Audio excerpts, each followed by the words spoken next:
Representative form of democracy में 8,999 में कितने मुसलमान कामयाब हुए? इस मौजूदा पार्लियामेंट में स्पीकर साहब सिर्फ 26 हैं, 14% मुसलमान और सिर्फ 4.8 उनका रिप्रेजेंटेशन है। हम वोट डालने वाले बन गए, वोट लेने वाले नहीं बने। अंग्रेज उस जमाने में पार्लियामेंट बुलाते थे टैक्स बढ़ाने के लिए, हम उसी रास्ते पर जा रहे हैं। चाणक्य ने सही कहा था कि जब राज चलाने वाले व्यापारी हो जाएंगे तो उस राज के लोग भिखारी हो जाएंगे। पिच बदलने से गेम नहीं बदलता, गेम को बदलना पड़ेगा। कहीं नई इमारत भी हिटलर की राइक्सटैग की इमारत ना साबित हो जाए। बहुत शुक्रिया सर, आपने मुझे आज एक तारीखी बहस पर बोलने का मौका दिया। मोहतरम जनाब, इस ऐवान के 75 साल के पार्लिमानी सफ़र की तकमील पर हम बहस कर रहे हैं। मैं सबसे पहले अपनी जानिब से खराज अक़ीदत पेश करना चाहूँगा मौलाना हिफ्ज़ुर रहमान साहब को, जो पहली और दूसरी पार्लियामेंट के मेंबर थे, मेरे क़ायद सालार मिल्लत सलाहुद्दीन ओवैसी को, सुलेमान सेठ साहब को और मौलाना बनात वाला साहब को। जनाब मोहतरम, इस ऐवान की नाकामियों का भी जिक्र हमको करना ज़रूरी है। 75 साल का तारीख़ी सफ़र इस ऐवान ने मुकम्मल किया।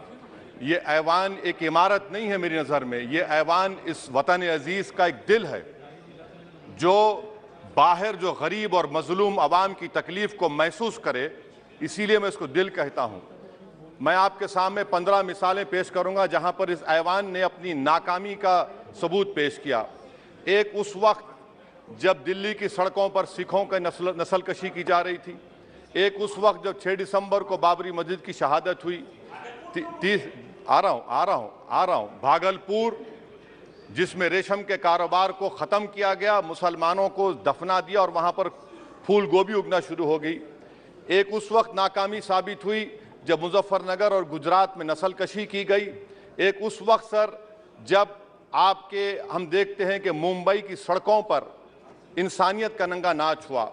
एक उस वक्त जब इस ऐवान में टाडा पोटा का काला कानून बनाया गया, यूएपीए का कानून बनाया गया, आफ्सपा का कानून बनाया गया, जिसको 1 साल के लिए बनाया गया था। 58 में हम 2023 में आ गए।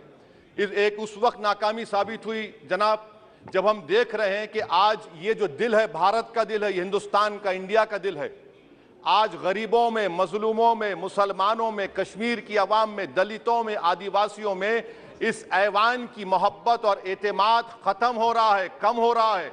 इसीलिए जनता सड़कों पर आकर एहतजाज कर रही है, क्योंकि उनको लग रहा है कि ये इमारत बन चुकी है, हमारा दिल नहीं है। चाहे CAA का प्रोटेस्ट हो, चाहे किसानों का प्रोटेस्ट हो, चाहे शेड्यूल कास्ट के रिजर्वेशन का मसला हो।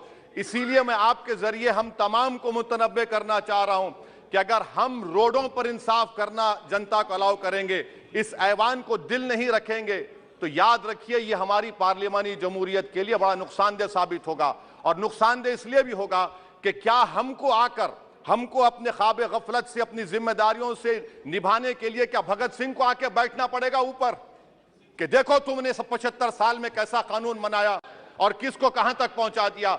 स्पीकर जनाब, इसीलिए मैं कह रहा हूं कि हम तमाम को अपनी जिम्मेदारियों को निभाना पड़ेगा। ये इमारतें ईंट से बनी हुई जरूर हैं, मगर ये इस इमारत में दिल है।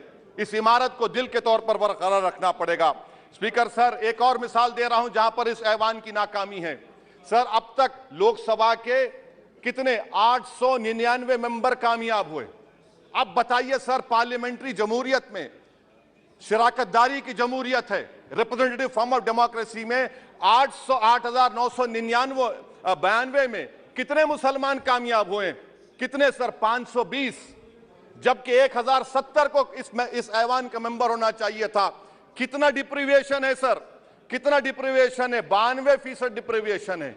इस मौजूदा पार्लियामेंट में स्पीकर साहब सिर्फ 26 हैं, 14% मुसलमान और सिर्फ 4.8 उनका रिप्रेजेंटेशन है। बताइए, हम वोट डालने वाले बन गए, वोट लेने वाले नहीं बने। या तो हकीकत यह है कि आप वोट डालना नहीं चाहते उनको, आप सबको वोट डालेंगे, मगर जहां पर मुसलमान आएगा वो कामयाब नहीं होगा। बताइए, जब दिल में एक 14% आबादी की नुमाइंदगी नहीं होगी तो आप क्या फैसले करेंगे? क्या इस ऐवान को हम कहेंगे कि ये रिप्रेजेंटेटिव फॉर्म ऑफ डेमोक्रेसी है?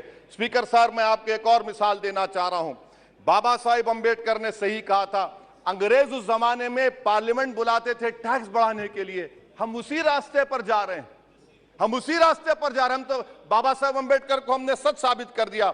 स्पीकर सर, आखिर में मैं आपको बताना चाहूंगा कि आज आप देखिए कि चाणक्य ने क्या कहा था। चाणक्य ने सही कहा था। चाणक्य ने सही कहा था कि जब राज चलाने वाले व्यापारी हो जाएंगे तो उस राज के लोग भिखारी हो जाएंगे। आज ये वक्त आ चुका है सर, आज ये वक्त आ चुका है कि क्या first pass the post system इस देश के लिए सही है या फिर हम प्रोपोर्शनल फॉर्म ऑफ रिप्रेजेंटेशन को फॉलो करेंगे। First pass the post system, जिसके पास एक मजहब का वोट होगा, जिसके पास दौलत होगी, वही इस ऐवान में आ रहा है। इसीलिए हम कह रहे हैं कि आप इस जमहूरियत की ना, कहीं ये जमहूरियत कमजोर ना हो जाए, मुझे इस बात का डर है सर। आखिर में मैं खत्म करने से पहले एक बहुत बड़े शायर ने कहा था, उस पर खत्म करना चाहूंगा कि अभी चिरागे सरे राह को कुछ खबर ही नहीं, अभी चिरागे सरे राह को कुछ खबर ही नहीं, अभी गिरानिए शब में कमी नहीं आई, अभी गिरानिए शब में कमी नहीं आई, निजात दीदे दिल की घड़ी नहीं आई, चले चलो कि मंजिल अभी नहीं आई। स्पीकर साहब, आखिर में याद रखिए एक बात को मैं सबसे कह रहा हूं कि पिच बदलने से गेम नहीं बदलता, गेम को बदलना पड़ेगा।